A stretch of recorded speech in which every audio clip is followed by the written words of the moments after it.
Evening, gang, and welcome to another episode of Pitch Slap. I don't think that'll ever get old. So Dan the man, what are we talking about today? What do you have for us? Okay, some more weird stuff on my front. I feel like I've been pretty consistent as far as genre, and I'm being consistent again. I've got a little bit of a horror idea here. I don't know what form it'll take. It's I you know I don't even know if I'm going to execute on this, but I've just been writing a bunch of ideas surrounding this one idea. So basically, it's a bunch of like anthologized stories, episodes. Again, I don't know the form. Basically, a bunch of anthologized stories surrounding a summer camp. And they're all like horror stories. So I've had this sort of on the back of my mind for a while. I was thinking as far as like tone goes, I liked the Goosebumps books when I was young. Well, that's a lie. I was terrified by Goosebumps books when I was younger, but like I liked the vibe that they had. And I could see this, this idea being for a slightly older audience, because those were kind of strictly for kids. So a little older, was skewing a little older. And basically I was taking a bunch of my favorite ghost stories or like horror stories, and I was like, how can I like do a spin on them? You know what I mean? So there is a short story from F. Marion Crawford called The Upper Berth. It's an amazing short story about like a haunted bunk on a cruise ship, and just creepy stuff that goes on, trying to unearth what the hell is going on with this bunk. So when I read that story, I'm like, oh, I could do like a spin like in a camp. You know what I mean? Like there's like a haunted bunk. You know what I mean? And creepy stuff just happens.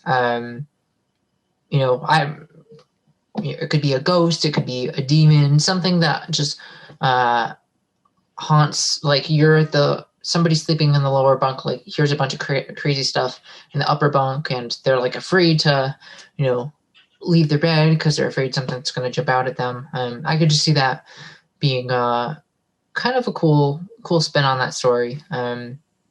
Another story I really love, and I think it could kind of fit this idea, is it's called A Whistle and I'll Come to You by M.R. James.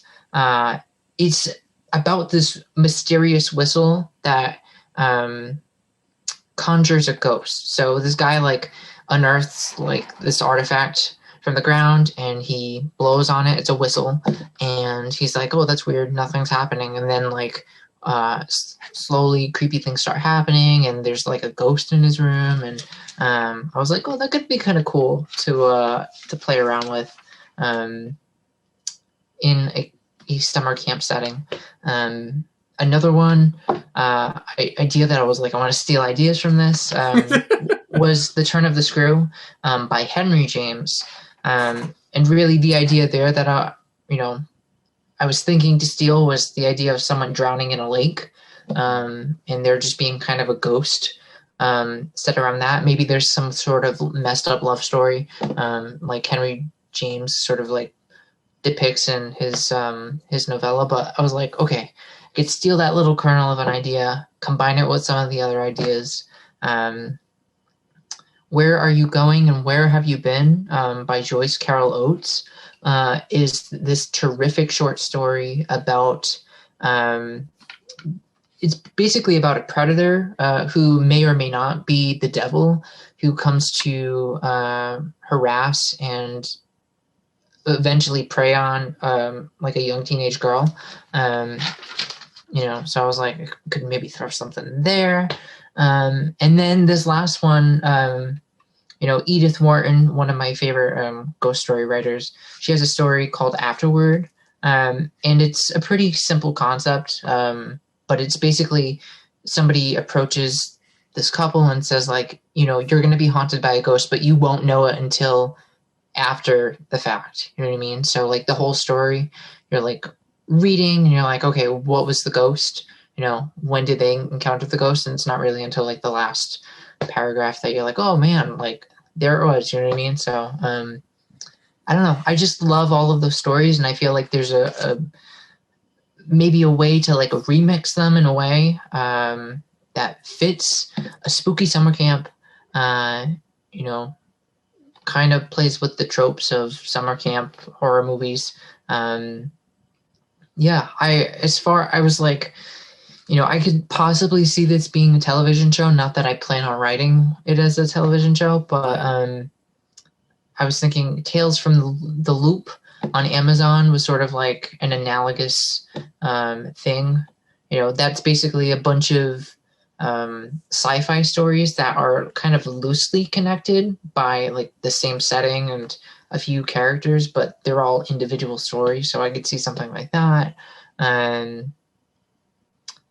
Have you ever seen the British ghost movie or horror movie called Ghost Stories? It stars Martin Freeman.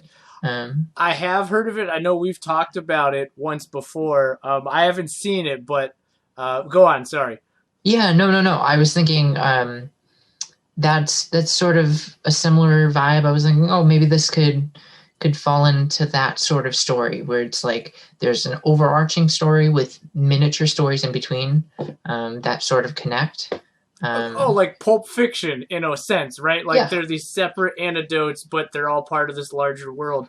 I think this is a very, very, like, it's a beautiful idea. As soon as you said summer camp horror anthology, I was like, take my money. Take my money. Go ahead. I'll let you talk, and then I have stuff for you. Yeah, no. I'm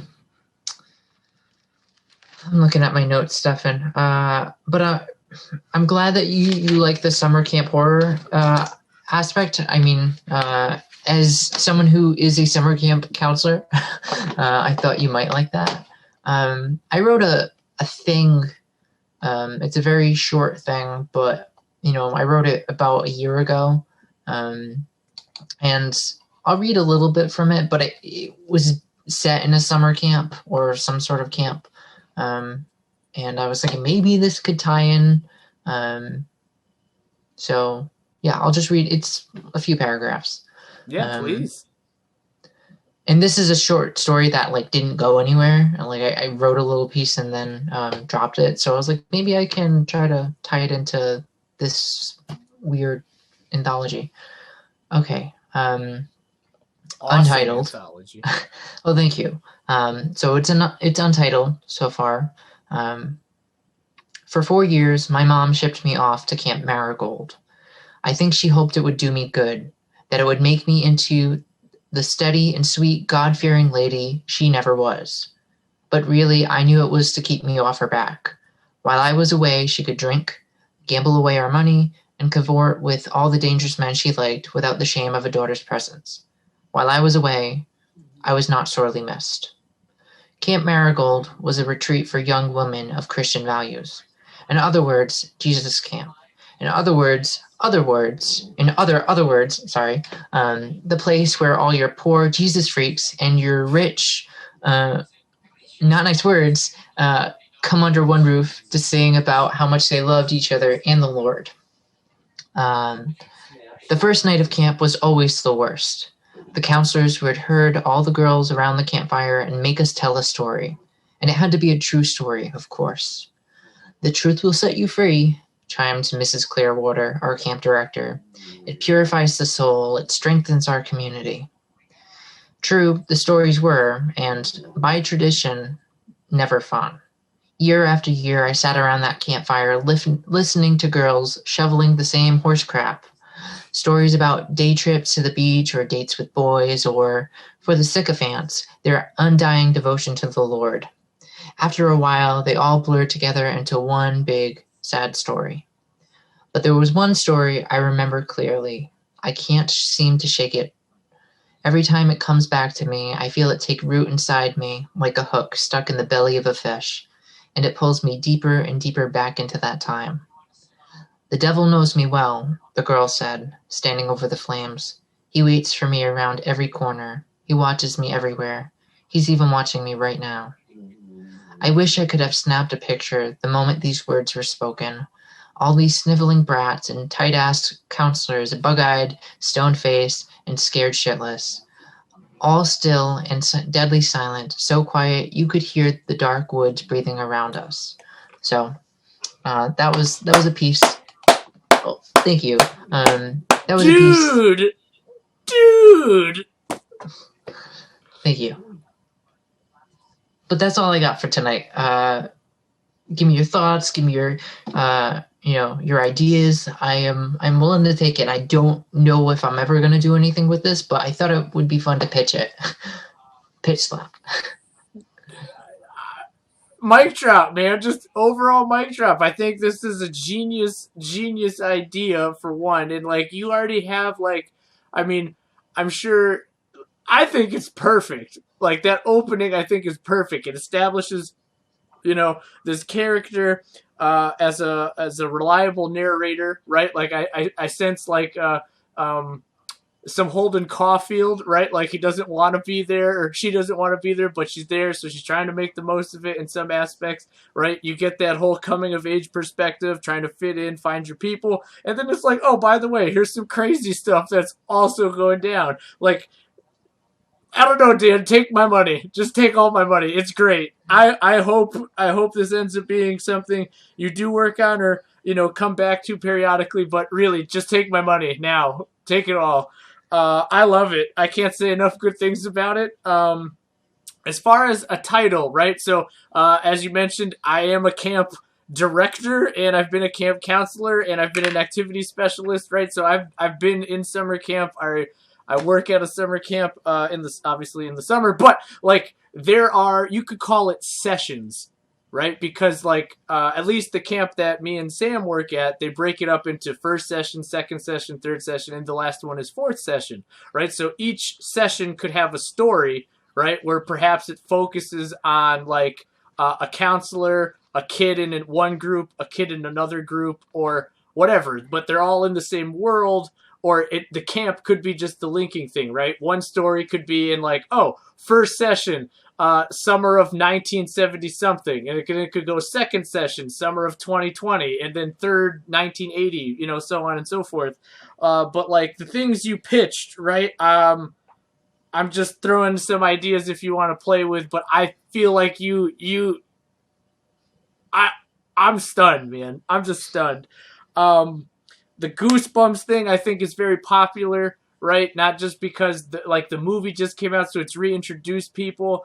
I think horror has seen kind of a renaissance in general, right? People are taking it more seriously. It's no longer just whatever. Like there's a monster, there's some nudity, there's your movie. Like there's more to horror now, or it's more respected now than it has been in the past.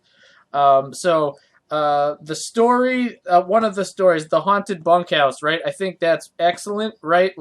Perhaps something really bad happened in the bunk and the kids are like, yo man, a new kid comes in. They're like, don't sleep there. But it's like, that's my bunk. It's like, no man, sleep on the floor. Do not sleep there.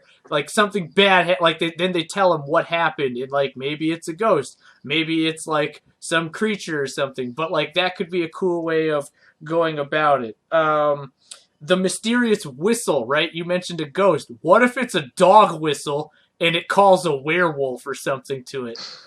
They're in a river and they're finding stuff. They're like, oh, what did you find today on our nature walk? And then this kid's like, oh, I found this whistle. And then they blow it and it's like, what's wrong with you? That's unsanitary. And then at night it's a full moon and you hear, right? So that could be. That's really cool. I like that idea. I'm going to write that down. I was thinking, the first thing I thought was not dog whistle. I thought of a lifeguard whistle, but I kind of like the dog whistle even better. So, I mean, the lifeguard whistle is genius as well. You know what I mean? That's easily tie in. All of it's, a big sandbox, but whatever you would do with the lifeguard whistle too, whatever that could conjure, that's a great route. right? Because like lifeguards are on duty, they should ideally always have their whistle. Or like maybe a kid gets a hold of a lifeguard whistle. This is what happens when you mess with a lifeguard's whistle. All the kids who drowned come out and like pull you into the water or something. That's actually that is such a fun idea. I like that. So like that's pretty dope. The one with like a drowning on a lake, right? So maybe like I don't know if are you a fan of Friday the 13th? I don't think I've seen Friday the 13th in its full. I am, yeah. I got you. But the idea, right? Camp Crystal Lake haunted by. Mm-hmm. Okay, so drowning by the lake, 2 kids, right? So maybe like if you follow this girl at Camp Marigold, right? So maybe like a boy Christian camp comes over, and all the kids are like, "Yeah, we're gonna hook up with boys from the camp." So like they pair up and they go, and maybe like someone goes out to swim, or maybe someone refuses to hook up with somebody, right? Like maybe the girl is pressured or something, so then the boy's like, yeah, whatever, and like pushes her, but she doesn't know how to swim, so she drowns in the water. And then every year she comes back and murders people, or murders the boys who try to hook up with girls by the lake, or by the, I don't know if it's a pool or not, but definitely if it's a lake, that could be cool. And then the Predator one with a teenage girl, I think that is scary just because of how realistic it is. So what I was thinking is, what if you made it a counselor who has an obsession with this girl? Like he's watched her mature, per se. Oh, that's creepy. I don't like that. That's creepy, but like he's watched her mature into a woman, right? She starts having womanly features, and then he tries to make a move on her, right? And harasses her, and perhaps tries something that goes a little too far. And she's like hurt emotionally and perhaps physically, right? And shocked. Well, then her and her homies murder him, right? Okay, I was waiting for that turn. I was like, where is this going? Okay, yeah. That's an interesting twist of it. Like Last House on the Left, like the Wes Craven movie, except none of that, no rape stuff. But obviously the murder revenge part, that's the thing you'd go for. Because that is a very real thing. There's some creepy cats, and it's like, yo, man, you shouldn't be around children, now more than ever. Not to make it real dark. The other thing, right, if you're keeping the Christian camp, you could have it be a priest who tries to come onto somebody, and they murder a priest, which then makes him the devil come about. Yeah, I could see it working. I don't know if I would.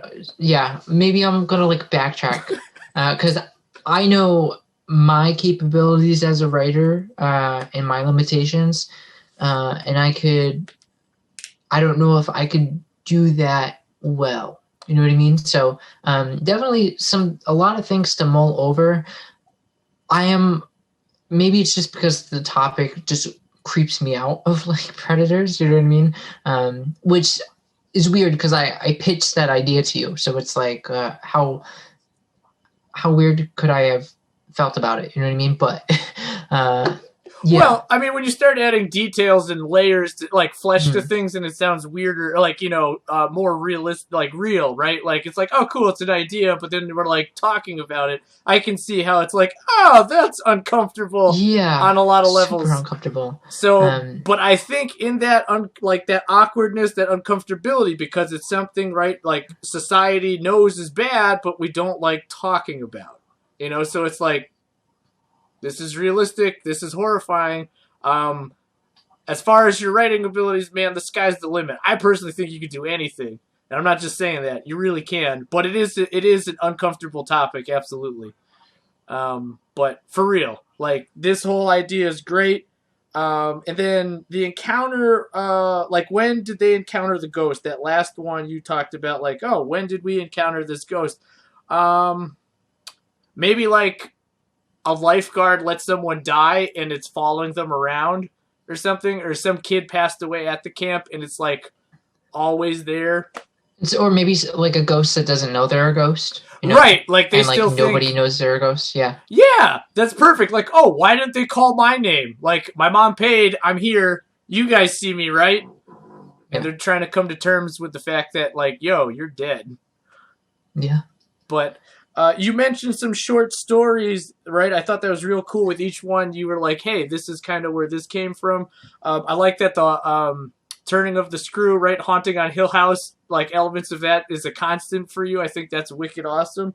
So I guess my questions for you would be, if this were adapted, like perhaps into like an anthology film, right? Kind of like Creepshow 1 and 2, or kind of like American Horror Story, right? And it was just called Summer Camp, right? Mhm. Who would you have direct what episode? And who would you perhaps cast as some of these characters, or at least as some of the ones you listed in that opening, right? You have the main girl and the Clearwater. Yeah. Hmm. I'm stumped here because I didn't think I'm because I don't have a clear idea of these characters. Like I didn't cast these people. I got you. I'm kind of stumped. Um, how about you, Stefan? I can tell you that girl. So far, the girl who said like the devil knows her well. I had her named Imogen Peaks. Again, this is something I wrote like almost a year ago, so I just thought the name Imogen was kind of cool. It is cool. So, Also, this is dope. Even though it's a year ago, this is a diamond, my man. It's a diamond. Thank you. I thought it was fitting considering what I pitched today. But what do you who would you recommend, Stefan? You have a library of knowledge when it comes to actors and directors. So if I had, I appreciate that compliment. If I had my choice, you're like, Stefan, I want you to cast this movie for me, right? And handpick everybody. Money's not an option, right? I would say either Ellie Fanning, right? Dakota Fanning's younger sister from like Super 8. Ellie Fanning would be good. Yeah. Or like Let Me In, Chloe Grace Moretz would be stellar as this main girl. And then like as camp director Clearwater, I would suggest like Kathy Bates, like Misery Kathy Bates, or possibly Melissa McCarthy. Yeah, okay. Those are very different actors, and I could see both of them potentially being that character. That was impressive that you could just like imagine those actresses, in that short 5 paragraphs that I read. So kudos to you. Well, it ties back to your writing. And then as a director, I would say Jordan Peele. Yeah, 100%. Because I think he'd bring a very nice take to each thing. If he's not available, the dude Andy Muschietti, the dude who did It. Mm-hmm. Yeah. I am liking Jordan Peele. When you pitched it, I was like, "Yep, I'm on board for this." Jordan Peele, he's a good director, and I think he's really good at like blending weird tones together too. Like in Us, like it was a kind of a funny movie and also like downright terrifying. Yeah. So I think somebody who can like blend those flavors together, would be kind of ideal for this. So yeah, cool. I'm liking it, Steph. Thanks for pitching me. No, man. Like, thank you for sharing. Again, this is truly a fantastic idea, man. Even if you just went story by story, right, and then combined it, or however you end up doing it. But if you just piece by piece, like, this really is something special. Thank you. Like, there's a total audience for this. That people would eat this up. Breakfast, lunch, and dinner. Thank you. I Thank you. I appreciate the support. Maybe I can get this something off the ground. Obviously not a TV show, but maybe I can write some short stories, and we'll see where they go. But thank you. You're most welcome. Or, right, not just you could make it a comic book. Right? Like each like just whatever the title, right? And then you call it like four Tales of Terror, right? Or some moniker like that, right? Like you break it up over the course of a summer, and then it's like, okay, each thing, boom, boom, boom, and like you could reference character. I don't know. There's a lot of potential, but that's a cool avenue I think you could master as well. I like the ambition. Whether I'd be willing to do that work would be another story, but I appreciate, awesome idea stuff. Thank you. Thanks for adding to this. You came in hot with some good ideas to throw in there, so I really appreciate it. Oh, you're welcome, man. Thank you for sharing it with me and with those watching. Like again, Dan, this is a dynamite idea. Like really, really dynamite idea. I love it. I love it so much. Well, I'm glad. I'm happy to hear that. Perfect. That's all I got for tonight. So I think this concludes our episode of Pitch Slapped. Thank you to anybody who tuned in. We appreciate your support. And tune in next time for whatever special pitch Stefan has to offer.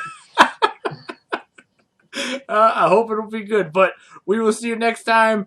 And again, man, that was just dope. That's gonna be. I should just don't even watch my video. Just watch this again. We'll see you next time. Have a good one.